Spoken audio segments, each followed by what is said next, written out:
Proclamée par l'Assemblée générale des Nations unies le 22 mai de chaque année consacrée à la biodiversité, entrée en vigueur en 1998, la Convention sur la biodiversité biologique opte pour une conservation de la diversité biologique, l'utilisation durable de ces éléments constitutifs et de ces ressources génétiques, ainsi que le partage juste et équitable qui en découle.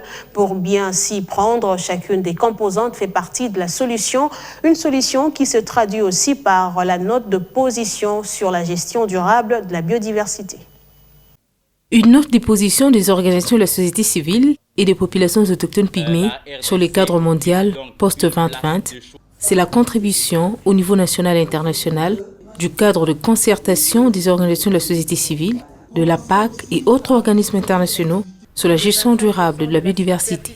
Lors du café de presse sur la contribution des populations autochtones pygmées et des communautés locales à la gestion durable de la biodiversité en République démocratique du Congo, chacune des composantes a démontré sa contribution pour faire partie de la solution.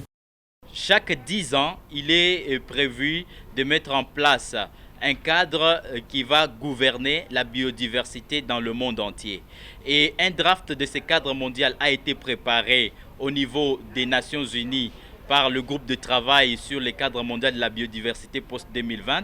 Et c'est donc un document de travail. Les discussions ont été en cours pour que toutes les parties prenantes puissent donner leur position par rapport à ce draft du cadre mondial de la biodiversité.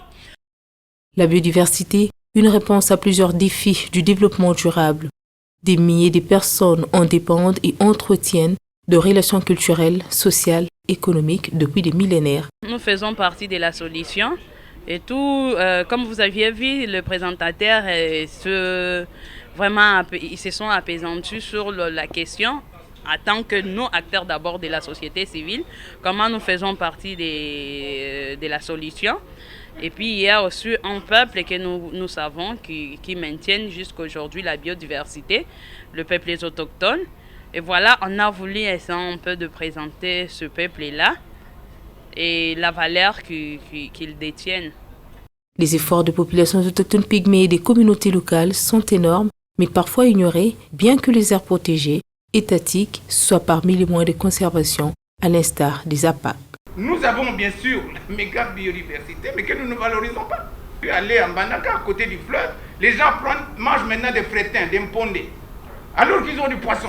Quand vous allez au village, il y a un sérieux problème de sécurité alimentaire, de malnutrition. Nous ne prenons pas conscience de cela ici au niveau de Kinshasa. Les échanges se sont focalisés aussi sur la pression anthropique comme véritable menace qui pèse sur la biodiversité. Si vous avez des sites APAC où les espaces de vie des communautés locales et peuples autochtones qui sont protégés via les règles traditionnelles, vous avez ce que les botanistes et les gens qui sont dans les sciences naturelles appellent le transhumance de la biodiversité.